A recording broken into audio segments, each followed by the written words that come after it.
আমলটা সকলেই করা দরকার। কথা বলেন ঠিক কি না? একটা বাসাবাড়ির মধ্যে যদি সালাম আদান প্রদান থাকে, সালামের আমল থাকে, তাহলে ওই বাসার মধ্যে কোনো পেরেশানি থাকতে পারে না, কোনো এরকম ভাবে ঝগড়া ফাসাদ থাকতে পারে না। কথা বলেন ঠিক কি না? স্বামী স্ত্রীর মধ্যে সালাম নাই, আজকে দাদা নাতির মধ্যে সালাম নাই, এরকম ভাবে নানা নাতির মধ্যে সালাম নাই, এরকম ভাবে স্ত্রী সন্তানদের মধ্যে সালামের আদান প্রদান নাই, একে অপরের সালাম আদান প্রদান নাই। সালাম দিতে নাকি লজ্জা লাগে, শরম লাগে। দাদা নাতিকে সালাম দিবে লজ্জা লাগে, বাবা সন্তানকে সালাম দিবে লজ্জা লাগে। অথচ আমরা অহরহ গুনাহের কাজ করি, এগুলোতে আমরা লজ্জা পাই না। কথা বলেন ঠিক কি না? একসাথে বসে টিভি সিনেমা আমরা দেখি, লজ্জা নাই?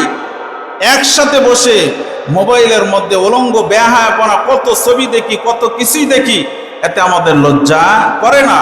একসাথে বসে বসে কত কিছুই করি, কত গান শুনি আমরা, কিন্তু এতে লজ্জা লাগে না। কিন্তু সন্তান তার বাবাকে সালাম দিবে, অথবা বাবা সন্তানকে সালাম দিবে, নাতি তার দাদাকে সালাম দিবে, দাদা তার নাতিকে সালাম দিবে, এখানে লজ্জা। কথা বলেন ঠিক কি না? সেজন্য আসুন, শান্তি যদি চাই, সমাজের মধ্যে যদি শান্তি চাই, এরকম ভাবে পরিবারের মধ্যে যদি শান্তি চাই, তাহলে সালামের আমল আজকে থেকেই শুরু করেন ইনশাআল্লাহ।